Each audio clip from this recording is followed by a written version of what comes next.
السلام عليكم ورحمة الله وبركاته.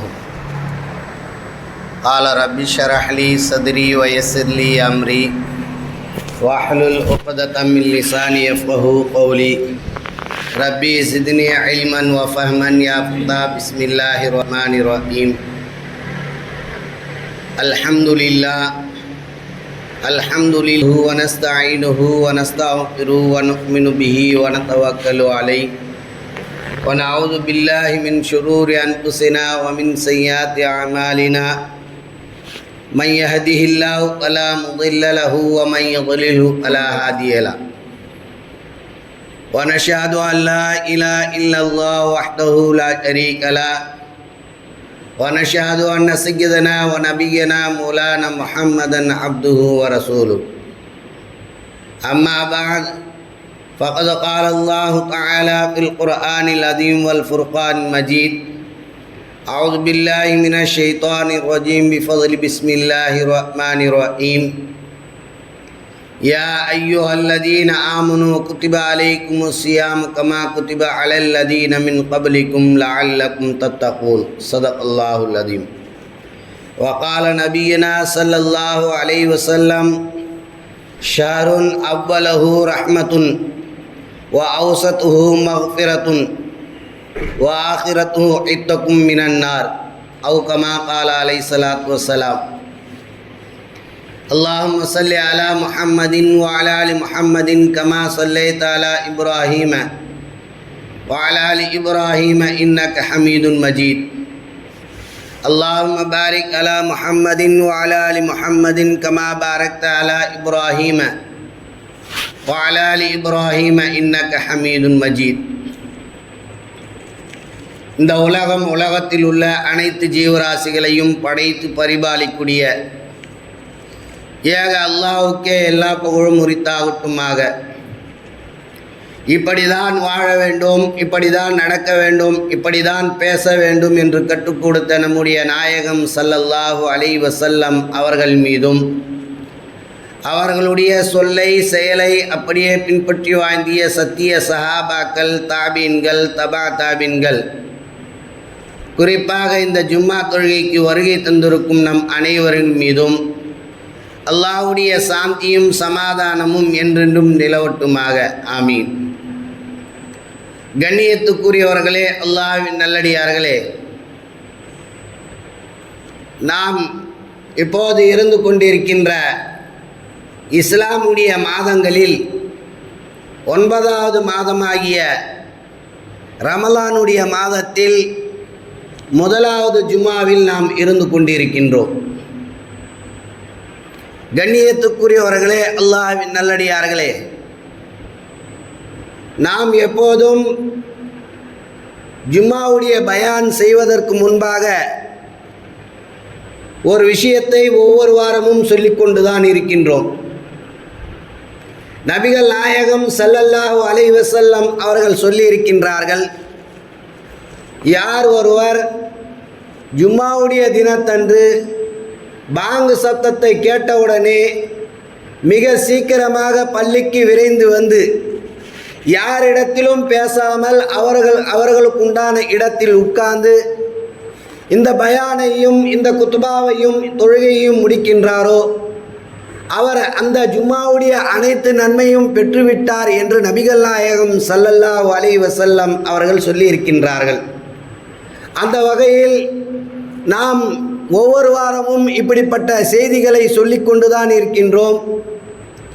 எதற்காக என்று சொன்னால், மக்கள் அனைவரும் அந்த வெள்ளிக்கிழமை அன்று கொடுக்கப்படக்கூடிய அனைத்து நன்மையும் பெற வேண்டும் என்பதற்காக வேண்டிதான் ஒவ்வொரு வாரமும் இப்படிப்பட்ட செய்திகளை சொல்லித் தருகின்றோம். அது மட்டுமல்லாமல் இங்கு சொல்லப்படக்கூடிய விஷயங்களை கேட்டு அதன் பிரகாரம் நாம் அமல் செய்ய வேண்டும். இன்னும் இதை கேட்டு நம்முடைய வீட்டில் இருக்கக்கூடிய பெண்களிடத்திலும் சொல்லி அவர்களும் அந்த அமல்களை செய்து அதற்குண்டான நன்மைகளை அல்லாஹ் தஆலா நம் அனைவருக்கும் கொடுப்பானாக என்பதற்காகத்தான் இப்படிப்பட்ட செய்திகளை ஒவ்வொரு வாரமும் சொல்லித் தருகின்றோம். கண்ணியத்துக்குரியவர்களே, அல்லாஹ்வின் நல்லடியார்களே, ரமலானுடைய மாதம் நாம் இருந்து கொண்டிருக்கின்றோம். இந்த ரமலானுடைய மாதத்தின் பற்றி சிறப்புகளை பற்றி நாம் எல்லோரும் அறிந்திருக்கின்றோம். அல்லாஹு தஆலா அவனுடைய திருமறையில் சொல்லி காட்டுகின்றான், யா அய்யுஹல்லதீன ஆமனு குத்திப அலைக்குமுஸ் ஸியாமு கமா குத்திப அலல்லதீன மின் கப்லிக்கும் லஅல்லக்கும் தத்தகுன். ஈமான் கொண்டவர்களே, உங்களுக்கு முன்னிருந்த சமுதாயத்தை எப்படி நோன்பு வைத்தார்களோ அதே போன்று நீங்களும் இந்த ரமலானுடைய மாதத்தை வந்தவுடனே நீங்களும் நோன்பை நோற்றுக்கொள்ளுங்கள் என்று அல்லாஹு தஆலா அவனுடைய திருமறையில் சொல்லி காட்டுகின்றான். அது மட்டுமல்லாமல் அந்த வசனத்தில் ஒரு விஷயத்தை சொல்லித் தருகின்றான். நீங்கள் நோன்பு நோற்றுங்கள், அதனால் உங்களுக்கு என்ன பிரயோஜனம், என்ன கிடைக்கும் என்று சொன்னால் உங்களுக்கு தக்வா என்ற இறையச்சம் கிடைக்கும். நாம் எல்லோரும் நோன்பு வைக்கின்றோம், நோன்பு வைக்கிறோம், ஆனால் மற்றவர்களுக்கு தெரியுமா என்று சொன்னால் யாருக்குமே தெரியாது. நான் நோன்பாளி என்று சொன்னால் மட்டும்தான் மற்றவர்களுக்கு தெரியும். ஆனால் அல்லாஹ் பார்த்து கொண்டிருக்கின்றான். இறையச்சம் தக்வா என்ற அந்த உணர்வு இந்த நோன்பினால் வரக்கூடியது. நோன்பு நாம் வைத்து கொண்டிருக்கின்றோமே தவிர அந்த நோன்பு எப்படி வைக்க வேண்டும், எந்த ரீதியில் இருக்க வேண்டும், எப்படி இருக்க வேண்டும் என்பதையெல்லாம் நாம் தெரிந்து கொள்ள வேண்டும். வெறுமனே நோன்பு வைத்தால் மட்டும் போதாது. அந்த நோன்பு வைத்த பிறகு எதை கடைபிடிக்க வேண்டும், எதை விட வேண்டும், எதை பிடிக்க வேண்டும் என்பதையெல்லாம் நாம் ஆராய வேண்டும். வெறும் நோன்பு வைத்தால் நோன்புக்குண்டான நன்மைகள் கிடைத்துவிடும் என்று அல்ல. நோன்பு வைத்தால் நாம் எதையெல்லாம் விட வேண்டுமோ அதையெல்லாம் விட்டுவிட வேண்டும், எதை பிடிக்க வேண்டுமோ அதை பிடிக்க வேண்டும். உதாரணத்திற்கு சொல்ல போனால், ஒரு மனிதன் நோன்பு வைத்திருக்கின்றான், ஒரு மனிதன் நோன்பு வைத்திருக்கின்றான். ஆனால் அவன் செய்யக்கூடிய செயல்கள் அனைத்தையும் தவறான செயல்கள், தவறான எண்ணங்கள், தவறான பேச்சுக்கள், இப்படியெல்லாம் அவன் இருந்தான் என்று சொன்னால் அவன் நோன்பு இருந்து பிரயோஜனமே இல்லையே. அவன் நோன்பு வைத்து பிரயோஜனமே இல்லை. அப்ப நாம் எப்படி இருக்க வேண்டும்? நோன்பு வைத்தோம் என்று சொன்னால் நோன்புக்குண்டான ஒரு கட்டுப்பாடு இருக்கின்றது. நோன்பு வைத்தால் எந்த தவறான பேச்சும் பேசக்கூடாது, தவறான சிந்தனைகளும் வரக்கூடாது, யாரையும் பார்த்து பொறாமைப்படக்கூடாது, யாரையும் பார்த்து அவன் இப்படி இருக்கின்றானே அப்படி இருக்கின்றானே என்றெல்லாம் நம்முடைய உள்ளத்தில் கொஞ்சம் கூட சிறிதளவு கூட எண்ணம் வரக்கூடாது. அப்படி இருந்தால் மட்டும்தான் நம்முடைய நோன்பு அல்லாஹ்வுடைய நோன்பாக இருக்கும். அல்லாஹ் எப்படி சொல்லி தந்திருக்கின்றானோ அதன் பிரகாரம் அந்த நன்மைகள் கிடைக்கும். வெறுமனே நோன்பு வைத்திருக்கின்றோம் என்று சொல்லி நாம் நோன்பு வைத்துக் கொண்டு நம்முடைய உள்ளத்தில் தவறான சிந்தனைகள், தவறான எண்ணங்கள், பொறாமை, பொச்சரிப்பு இப்படியெல்லாம் இருந்தோம் என்று சொன்னால் அல்லாஹ் கேட்கின்றான், நீங்கள் நோன்பு வைத்து என்ன பலன், நீங்கள் நோன்பு வைத்து என்ன பிரயோஜனம்? அதற்கு நோன்பு இல்லாமலே இருந்து கொண்டிருக்கலாமே.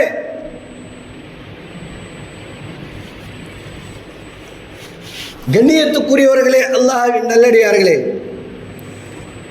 அதைதான் அல்லாஹ் தஆலா என்ன சொல்லி தருகின்றான்? நோன்பு நீங்கள் வைக்கிறீர்கள் என்று சொன்னால் உங்களுடைய நோன்பை பற்றி தெரியாது. நம்முடைய உள்ளத்தில் தக்வா என்ற இறையச்சத்தை உரையாட வேண்டும். தக்வா என்ற ஒரு பன்மை, அந்த தன்மை வர வேண்டும். நபிகள் நாயகம் ஸல்லல்லாஹு அலைஹி வஸல்லம் அவர்கள் சொல்லித் தருகின்றார்கள், இந்த ரமலானுடைய மாதத்தில் 3 விதமாக பிரித்து காட்டுகின்றார்கள். நபி ஸல்லல்லாஹு அலைஹி வஸல்லம் அவர்கள் 3 விதமாக பிரித்து காட்டுகின்றார்கள். எப்படி என்று சொன்னால், ஷஹருன் அவ்வலஹு ரஹ்மத்துன். ஒரு மாதத்தில் 30 நாட்கள் இருக்குது அல்லவா, அந்த 30 நாட்களை 3 விதமாக பிரித்து காட்டுகின்றார்கள். முதலாவது 10 அல்லாஹ்வுடைய ரஹமத்து இறங்கக்கூடிய 10, அல்லாஹ்வுடைய ரஹமத்தை கிடைக்கக்கூடிய ஒரு 10ஆக இருக்கின்றது என்று நபிகள் நாயகம் ஸல்லல்லாஹு அலைஹி வஸல்லம் அவர்கள் சொல்லித் தருகின்றார்கள். அந்த முதலாவது 10இல் நபி ஸல்லல்லாஹு அலைஹி வஸல்லம் அவர்கள் துஆவையும் சொல்லிக் கொடுக்கின்றார்கள். அல்லாஹும்ம ரஹ்மனா பிரஹ்மஹீம். இந்த துஆவை நாம் எப்போதும் சொல்லிக்கொண்டே இருக்க வேண்டும். நபி ஸல்லல்லாஹு அலைஹி வஸல்லம் அவர்கள் ஒரு மாதத்தில் 3 விதமாக பிரித்து காட்டி ஒவ்வொரு 10இலும் ஒவ்வொரு துஆவை சொல்லிக் கொடுத்திருக்கின்றார்கள். அப்படி சொல்லிக் கொடுத்த இந்த முதலாவது 10இல் ஒரு துஆவை சொல்லிக் கொடுத்திருக்கின்றார்கள். அந்த துஆவை நாம் எப்போதும் அதிகமாக ஓதிக்கொண்டே இருக்க வேண்டும். ஏன் ஓதிக்கொண்டே இருக்க வேண்டும்? அல்லாஹ்வுடைய ரஹமத்தை கிடைத்தால்தான் நாம் அல்லாஹ்விற்காக தான தர்மங்கள் என்னவெல்லாம் நன்மையான காரியங்கள் இருக்கின்றனவோ அத்தனை நன்மையான காரியங்களும் கொடுக்க முடியும். அல்லாஹ்வுடைய ரஹமத்து கிடைக்கல, அல்லாஹ்வுடைய பரக்கத்து கிடைக்கல என்று சொன்னால் நாம் எப்படி மற்றவர்களுக்கு கொடுக்க முடியும்? அப்ப நாம் என்ன செய்ய வேண்டும்? அல்லாஹ்வுடைய ரஹமத்தை கேட்டுக்கொண்டே இருக்க வேண்டும். நபி ஸல்லல்லாஹு அலைஹி வஸல்லம் அவர்கள் சொல்லித் தருகின்றார்கள், யார் ஒருவர் ரமலான் மாதத்தில் காரணமின்றி வேண்டுமென்றே நோன்பு விடுகின்றாரோ, நபி ஸல்லல்லாஹு அலைஹி வஸல்லம் அவர்கள் சொல்லித் தருகின்றார்கள், ரமலானுடைய மாதத்தை அடைந்தும் அவன் வேண்டுமென்றி நோன்பு வைக்கவில்லையோ, அதற்கு பிறகு அந்த ரமலானுடைய மாதத்தை அடைந்து அவன் நோன்பு நோக்கவில்லையோ, அதற்கு பிறகு அவன் நோன்பு நோற்று கொள்ளாமே என்று நினைத்தாலோ, அந்த நோன்பிற்கும் இந்த நோன்பிற்கும் நீங்கள் ஏணி வைத்தாலும் கூட வித்தியாசம் பார்க்க முடியாது. அந்த அளவிற்கு வித்தியாசம் இருக்கும். நபி ஸல்லல்லாஹு அலைஹி வஸல்லம் அவர்களே சொல்லித் தருகின்றார்கள், யார் ஒருவர் ரமலானுடைய மாதத்தை காரணமின்றி நோன்பு விடுகின்றாரோ, ஒரு நாள் நோன்பை வேண்டுமென்றே விடுகின்றாரோ, அவர் கலா செய்தவராக ஆகிவிட்டாலும் சரி அந்த நோன்பிற்கு ஈடாக முடியாது என்று நபி ஸல்லல்லாஹு அலைஹி வஸல்லம் அவர்கள் சொல்லித் தருகின்றார்கள்.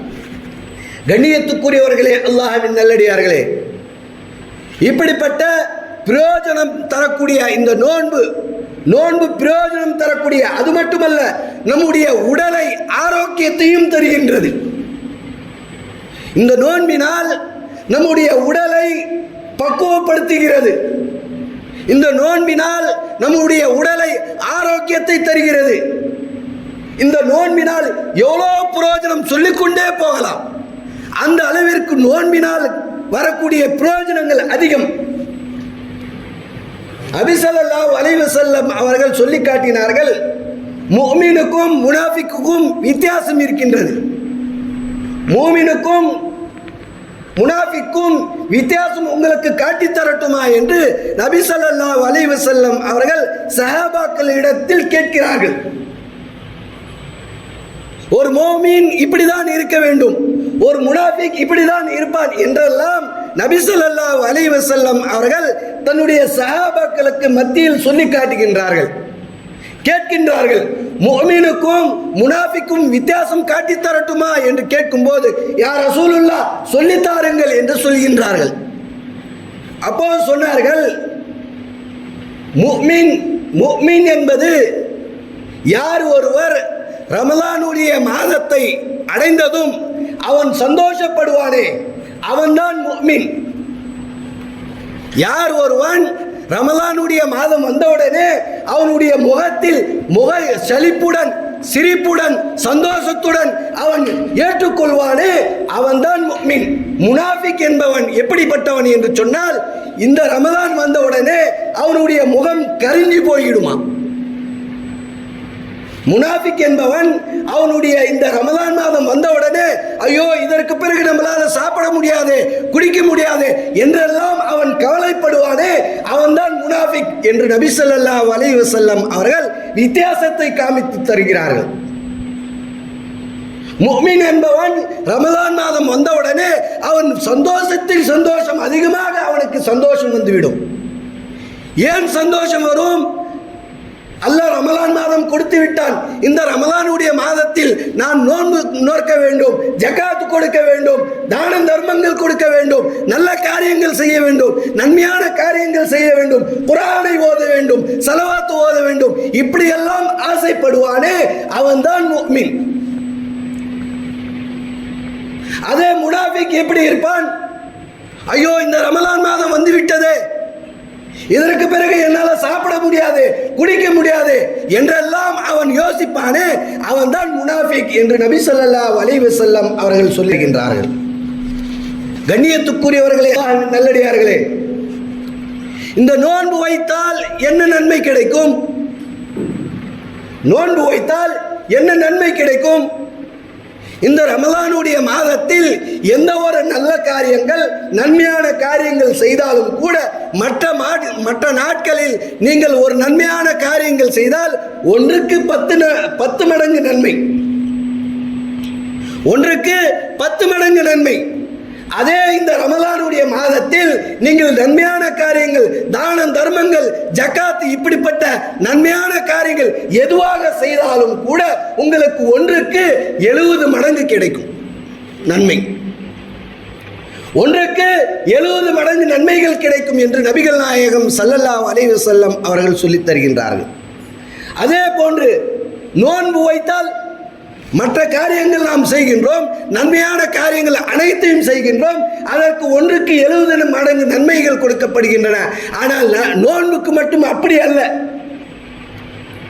நோன்புக்கு எப்படிப்பட்ட நன்மை என்று சொன்னால் அல்லாஹ்வே சொல்லித் தருகின்றான், நோன்பு யார் வைக்கின்றாரோ அவர்களுக்கு நானே கூலியாக வருகின்றேன். நோன்புக்கு மட்டும்தான் இப்படிப்பட்ட நன்மை. மற்ற நன்மையான காரியங்கள் செய்தால் அதற்கு ஒன்றுக்கு 70 மடங்கு நன்மை கிடைக்கும். ஆனால் நோன்பு, ஒரு மனிதன் நோன்பு வைத்தான் என்று சொன்னால் அவனுக்கு என்ன நன்மை? அல்லாஹ்வே கிடைத்து விட்டான். அப்ப அல்லாஹ்வே கிடைத்து விட்டான் என்று சொன்னால் மற்ற எதுவுமே தேவையில்லை. இல்லை, அல்லாஹ் கிடைத்து விட்டான் என்று சொன்னால் நம்மவர்களுக்கு எல்லா நன்மைகளும் வந்துவிடும், எல்லா ரஹ்மத்துகளும் வந்துவிடும், எல்லா பரக்கத்துகளும் கிடைத்துவிடும். ஆகையினால நாம் எல்லோரும் நோன்பு வைக்க வேண்டும். அல்லாஹ் எப்படி சொல்லி தந்திருக்கின்றானோ அதன் பிரகாரம் நாம் நோன்பு வைக்க வேண்டும். நோன்பு வைத்துக் கொண்டு தவறான பேச்சுகள் பேசிவிட்டு, பொறாமை பேசிக்கிட்டு இப்படியெல்லாம் இருந்தோம் என்று சொன்னால் நாம் நோன்பு வைத்து பலன் இல்லை, நாம் நோன்பு வைத்து பிரயோஜனம் இல்லை. அப்ப நோன்பு வைக்க எதற்காக வைக்கிறோம் என்று சொன்னால் நம்முடைய உள்ளத்தில் இருக்கக்கூடிய கசடுகள் நகரணும், நம்முடைய உள்ளத்தில் இருக்கக்கூடிய தவறான எண்ணங்கள் அகற்ற வேண்டும். அதற்காக தான் நோன்பு வைக்கிறோம், நாம் சிந்திக்க கடமைப்பட்டுள்ளோம். அதே போன்று நபி ஸல்லல்லாஹு அலைஹி வஸல்லம் அவர்கள் சொல்லித் தருகின்றார்கள், யார் ஒரு மனிதன் நோன்பு வைக்கின்றானோ அவனுக்கு சொர்க்கம் கிடைக்கும், எல்லோருக்கும் சொர்க்கம் கிடைக்கும். ஆனால் யார் ஒரு மனிதன் நோன்பு வைக்கின்றானோ அந்த மனிதனுக்கு ஸ்பெஷலான சொர்க்கம் கிடைக்கும். அந்த சொர்க்கத்தின் பெயர் ரய்யான் என்ற சொர்க்கம் கிடைக்கும். மற்ற நபர்கள் நன்மையான காரியங்கள் செய்கிறார்கள் என்று சொன்னால் அவர்களுக்கும் சொர்க்கம் கிடைக்கும். ஆனால் ஸ்பெஷல் என்று சொல்லப்படுகிறது, சிறப்பு என்று சொல்லப்படுகிறது, அது போன்ற ரய்யான் என்று சொல்லப்படக்கூடிய அந்த சொர்க்கம் நோன்பாளிக்கு மட்டும்தான் கிடைக்கும், வேற யாருக்கும் கிடைக்காது. அப்ப அந்த ரய்யான் என்ற சொர்க்கம் கிடைக்க வேண்டும் என்று சொன்னால் நாம் என்ன செய்ய வேண்டும்? நாம் தான் சிந்திக்க வேண்டும். அந்த சொர்க்கம் வேண்டும் என்று சொன்னால் நாம் நோன்பாளியாக இருக்க வேண்டும், நோன்பை கடைபிடிக்க வேண்டும். அப்படி கடைபிடித்தால் தான் அந்த ரய்யான் என்ற சொர்க்கம் கிடைக்கும். நபி ஸல்லல்லாஹு அலைஹி வஸல்லம் அவர்கள் சொல்லித் தருகின்றார்கள், யார் ஒரு மனிதர் நோன்பு வைக்கின்றாரோ அந்த மனிதருக்கு 2 மகிழ்ச்சிகள் கிடைக்கின்றன. யார் ஒரு மனிதர் நோன்பு வைக்கின்றாரோ, மற்றவர்களுக்கு அல்ல, நோன்பு யார் வைக்கின்றாரோ அவர்களுக்கு 2 மகிழ்ச்சிகள் கிடைக்கின்றன. ஒன்று நோன்பு திறக்கும் போது, இன்னொன்று அல்லாஹ்விடத்தில் கிடைக்கக்கூடிய சொர்க்கம். நபி ஸல்லல்லாஹு அலைஹி வஸல்லம் அவர்கள் 2 மகிழ்ச்சிகள் சொல்லித் தருகின்றார்கள். அதில் ஒன்றாவது நோன்பு திறக்கும் போது, இரண்டாவது அல்லாஹ்வை சந்திக்கும் போது. 2 மகிழ்ச்சிகள் யாருக்கு கிடைக்கும்? இந்த நோன்பாளிக்கு மட்டும்தான் கிடைக்கும், மற்றவர்களுக்கு அல்ல. யார் ஒரு மனிதர் இந்த உலகத்தில் நோன்பு வைத்துக் கொண்டு நோன்புக்குண்டான சரியான செயல்கள் செய்து கொண்டிருக்கின்றாரோ அவர்களுக்கு 2 மகிழ்ச்சிகள். ஒன்று, நோன்பு திறக்கும் போது அவன் முகத்தில் சந்தோஷம் வருமே, அப்படிப்பட்ட அந்த சந்தோஷம் கிடைக்க வேண்டும் என்று சொன்னால் நாம் என்ன செய்ய வேண்டும்? நோன்பு நோக்கே ஆக வேண்டும். அதே போன்று நபி ஸல்லல்லாஹு அலைஹி வஸல்லம் அவர்கள் சொல்லித் தருகின்றார்கள், இந்த நோன்பு என்பது ஒரு கேடயம் போன்று, ஒரு அம்பு போன்று பாதுகாக்கின்ற, நம்ம உடலை பாதுகாக்கின்ற, நம்முடைய எல்லா விஷயங்களிலும் பாதுகாக்கக்கூடிய ஒரு பொருளாக, ஒரு நியாமத்தாக இருக்கின்றது. அதுதான் நோக்கின்றது. இந்த கேடயம் என்று சொல்லப்படும் சரி, அது தடுக்கக்கூடிய ஒரு பொருளாக இருக்கின்றது என்று சொன்னால் இது நோன்பாக தான் இருக்கும். கண்ணியத்துக்குரியவர்களே, அல்லாஹ்வின் நல்லடியார்களே, நாம் எல்லோரும் ஆசைப்படக்கூடிய ஒரு விஷயம் என்ன? நாம் எல்லோரும் ஆசைப்படக்கூடிய சொர்க்கம் கிடைக்கும், சொர்க்கம் கிடைக்க வேண்டும் என்றுதான் எல்லோருக்கும் ஆசை. எல்லோருக்கும் அப்படிதானே? சொர்க்கம், எந்த ஒரு நன்மையான காரியம் செய்தாலும் அதற்கு சொர்க்கம் கிடைக்க வேண்டும், அந்த ஒரு எண்ணத்தில் தான் நாம் எல்லா விஷயங்களையும் செய்கின்றோம். ஆனால் சொர்க்கமே ஆசைப்படுகின்றது, சொர்க்கமே ஆசைப்படுகின்றது. யாருக்கு? நம்மவர்களை சொர்க்கம் ஆசைப்படுகின்றது. இதை நீ செய்தால் சொர்க்கம் ஆசை கிடைக்கும், சொர்க்கம் ஆசைப்படும். நபி ஸல்லல்லாஹு அலைஹி வஸல்லம் அவர்கள் சொல்லித் தருகின்றார்கள், யார் ஒருவர் குர்ஆனை அதிகமாக ஓதுகின்றாரோ அவர்கள் மீது சொர்க்கம் ஆசைப்படுமாம். யா அல்லாஹ், இந்த நபரை குர்ஆன் உன்னுடைய கலாம் ஷரீஃபை ஓதிக்கொண்டே இருக்கின்றார், ஆகையினால இந்த மனிதரை எனக்கு நீ கொண்டு வா. நாம தான் கேட்போம், எல்லாம் சொர்க்கத்துக்கு கொடுன்னு சொல்லி நாம தான் கேட்போம். ஆனால் சொர்க்கமே அல்லாஹ்விடத்தில் பறைசாட்டுகிறது. 4 நபர்களை சொர்க்கமே பறைசாட்டுகிறது. அந்த 4 நபர்களை நபி ஸல்லல்லாஹு அலைஹி வஸல்லம் அவர்கள் சொல்லித் தருகின்றார்கள். ஒன்றாவது, யார் குர்ஆன் ஷரீஃபை அதிகமாக ஓதுகின்றாரோ அவர்களுக்கு சொர்க்கம் ஆசைப்படுகின்றது. அதற்கு பிறகு இரண்டாவது சொல்லித் தருகின்றார்கள், அவர் தவறான தப்பு தடங்கள், தவறான சிந்தனைகள் எல்லாத்தையும் விட்டு விடுகின்றாரோ அந்த நபரை பார்த்து சொர்க்கம் ஆசைப்படுகின்றது. மூன்றாவது, நோன்பு வைக்கின்றாரோ அந்த மனிதரை பார்த்து ஆசைப்படுகின்றது. நான்காவது, நல்ல காரியங்கள், நஃபிலான தான தர்மங்கள், யார் யாரெல்லாம் தான தர்மங்கள் நோன்பாளிக்காக செலவு செய்கின்றாரோ அந்த மனிதரை பார்த்து இந்த சொர்க்கம் ஆசைப்படுகிறது என்று நபி ஸல்லல்லாஹு அலைஹி வஸல்லம் அவர்கள் சொல்லித் தருகின்றார்கள். கண்ணியத்துக்குரியவர்களே, அல்லாஹ்வின் நல்லடியார்களே, நாம் இப்போது இருந்து கொண்டிருக்கின்ற இந்த ரமலானுடைய மாதத்தில் அதிகமாக நோன்பு வைக்க வேண்டும். நோன்பு வைக்கிறது மட்டுமல்ல, தான தர்மங்கள் அதிகமாக கொடுத்து அதனுடைய நன்மைகளை அதிகமாக அடைய வேண்டும். ஏன், மற்ற நாட்களில் 1க்கு 10 மடங்கு நன்மை, ஆனால் இதே ரமலானுடைய மாதத்தில் 1க்கு 70 மடங்கு நன்மைகள் கிடைக்கின்றது என்று சொன்னால் நாம் அதிகமாக தான தர்மங்கள் அதிகமாக செய்ய வேண்டும். நபி ஸல்லல்லாஹு அலைஹி வஸல்லம் அவர்களுடைய காலத்தில் 2 நபர்கள் ஒரே நேரத்தில் இஸ்லாத்தை ஏற்றுகின்றார்கள். அதில் ஒரு நபர் என்ன செய்கிறார்? போரில் கலந்து கொண்டு அவர் ஷஹீதாகி விடுகிறார். போரில் கலந்து கொண்டால் ஷஹீது, அந்த ஷஹீதுக்கு எப்படி நன்மை? உடனே சொர்க்கம் கிடைக்கும். போரில் கலந்து கொண்டு ஷஹீதானவர்களுக்கு கேள்வி கணக்கே இல்லை. கேள்வி கணக்கு இல்லாமல் டைரக்டாக அவருக்கு சொர்க்கம் கிடைக்கும். அப்படிதான் நாம் தெரிந்திருக்கின்றோம்.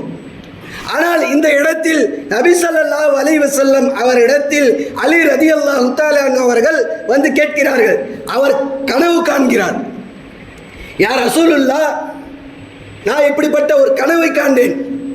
2 நபர்கள் ஒரே நேரத்தில் இஸ்லாத்தை ஏற்றனர். அதில் ஒரு நபர் ஷஹீதாகி விடுகின்றார், அவர் சொர்க்கத்தில் நிற்கிறார். 2வது நபர் அவர் வீட்டில் மௌத்தாகின்றார். அவர் சொர்க்கத்தில் முதலாவது போகின்றார், ஷஹீதானவர் இரண்டாவது போகிறாரே, என்ன காரணம் என்று நபி ஸல்லல்லாஹு அலைஹி வஸல்லம் அவரிடத்தில் கேட்கிறார்கள். அப்போது நபி ஸல்லல்லாஹு அலைஹி வஸல்லம் அவர்கள் காரணத்தை சொல்லித் தருகின்றார்கள். இரண்டு நபர்களும் ஒரே நேரத்தில் தான் இஸ்லாத்தை ஏற்றனர். அதில் ஒரு நபர் போர்க்களத்தில் ஷஹீதாகிவிட்டார், அவர்களுக்கும் சொர்க்கம் உண்டு.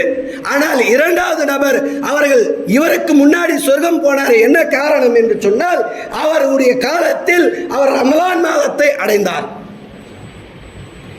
அவர் அந்த வருடம் ரமலானுடைய மாதத்தை அடைந்ததற்காக அவருக்கு முதலில் சொர்க்கம் கிடைத்தது, ஷஹீதானவர்களுக்கு இரண்டாவது சொர்க்கம் கிடைத்தது என்று நபி ஸல்லல்லாஹு அலைஹி வஸல்லம் அவர்கள் சொல்லித் தருகிறார்கள். என்று சொன்னால், நம்மவர்களுக்கு யார் ஒரு மனிதர் ரமலானுடைய நபி ஸல்லல்லாஹு அலைஹி வஸல்லம் அவர்களுடைய பதுவாவும் இருக்கின்றது, நல்ல செயல்களும் சொல்லிக் கொடுத்திருக்கின்றார்கள், அதே போன்று பதுவாவும் செய்திருக்கின்றார்கள். எப்படிப்பட்ட பதுவா?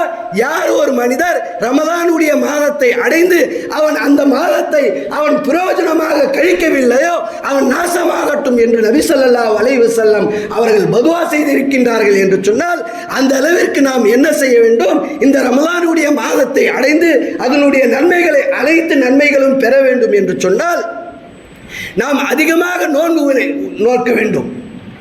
நபி ஸல்லல்லாஹு அலைஹி வஸல்லம் அவர்கள் எதையெல்லாம் நீக்கிவிட்டு எதையெல்லாம் நல்லது என்று காட்டிக் கொடுத்தார்களோ அதன் பிரகாரம் நாம் வாழ்ந்து வல்ல ரஹ்மான் நம் அனைவருக்கும் தௌஃபீக் செய்வானாக.